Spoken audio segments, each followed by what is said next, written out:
Hello, my name is Francis Chantunya. I am an economic and financial analyst. Recently, I wrote an article on the dynamic between culture and economics, specifically the Malawian culture and the Malawian economy.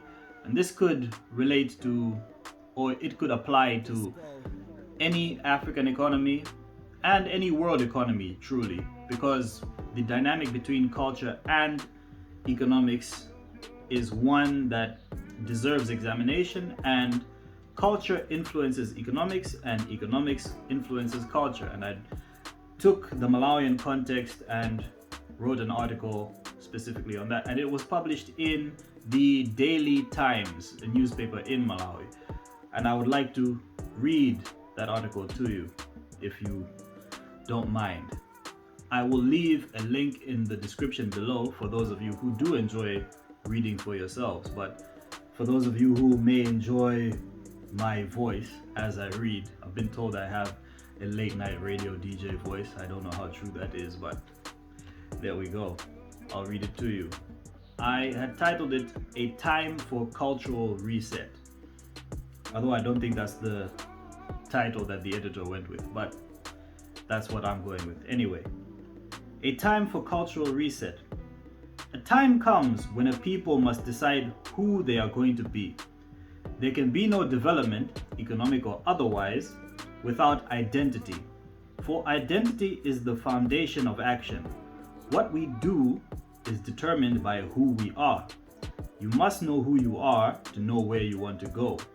This is as true for individuals as it is for groups.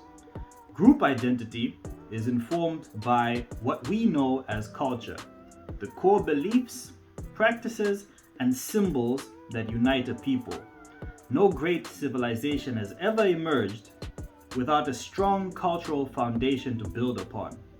From ancient Rome to modern America, great nations are formed by people with great purpose and a unified sense of identity. This is who we are. This is how we do things.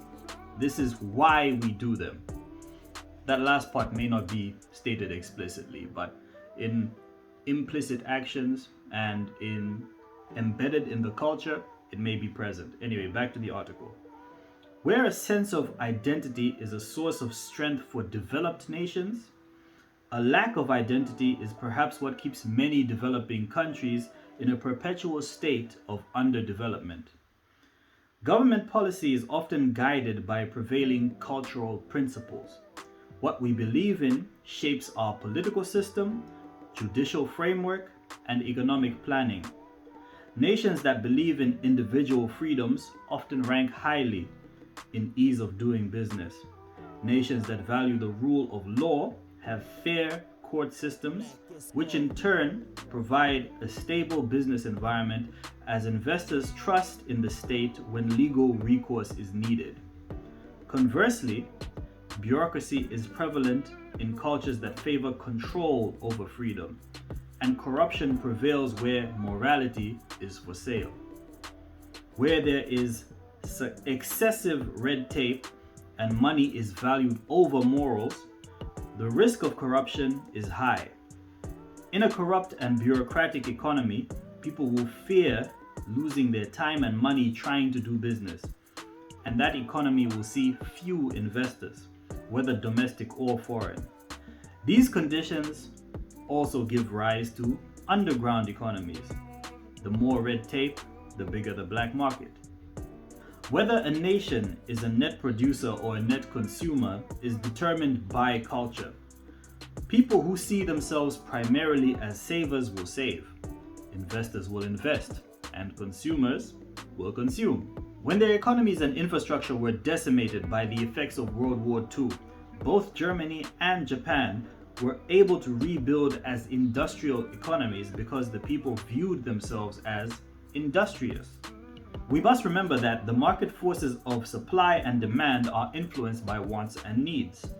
Needs may be dictated by physiological necessity, but wants are subjective and determined by cultural desires, including the desire to achieve greatness. If you cannot decide for yourself who you are, it will be dictated to you by somebody else.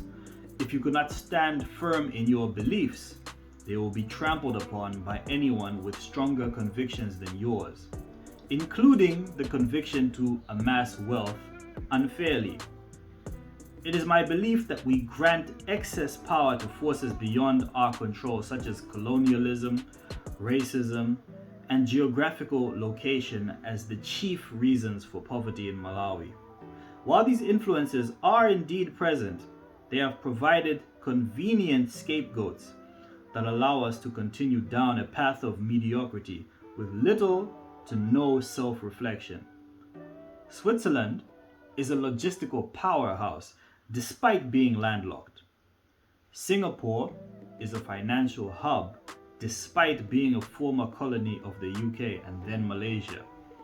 Power goes to wherever we point the finger, and it may be time to point it at ourselves. Malawi must therefore ask herself, who is she? What does she stand for? What is her place in this world? Is this all she is destined to be? Where does she want to go from here? From here?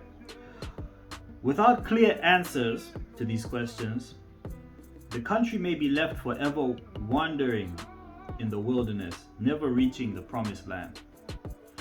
In a functioning society, people are rewarded for responsibility, competence, honesty, while negative behaviors such as negligence, incompetence, theft, and fraud are met with negative consequences, both social and legal.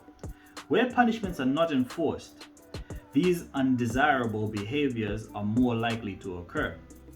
A lack of clear and consistent reward and punishment systems is a symptom of a poor culture.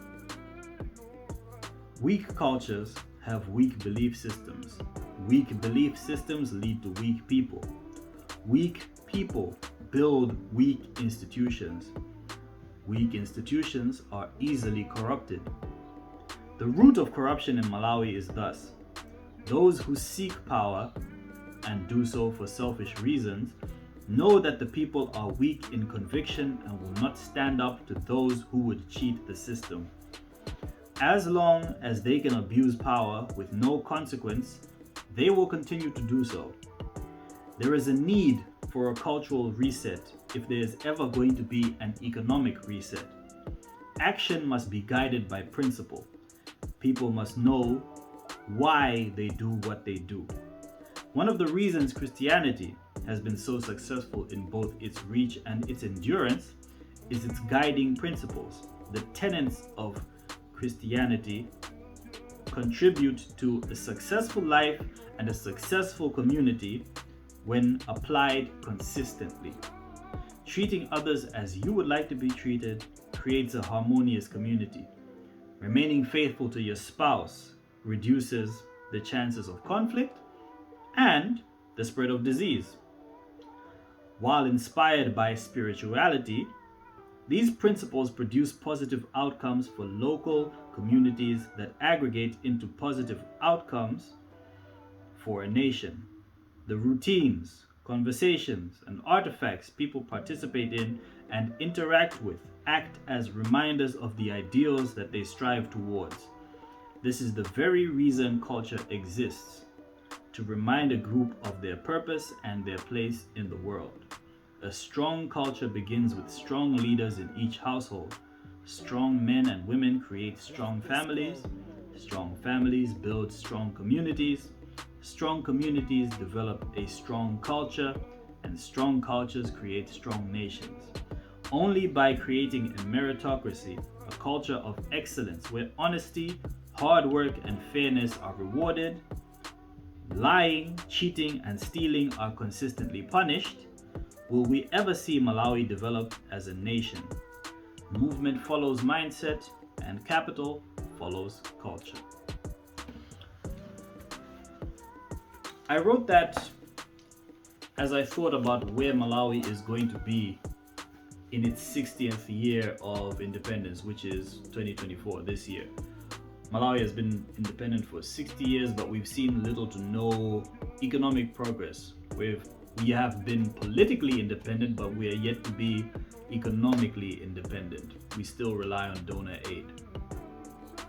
And I thought about the culture back home, and it is in need of severe overhaul, in my opinion. But that's just what I think. Once again, I left the link to this article in the description below. And if you have any questions, comments, concerns, please do leave some comments in the comment section. And that'll be all from me. Hope to see you again soon. If you like this video, please do give it a like and subscribe to the channel. There'll be more coming soon. Thank you.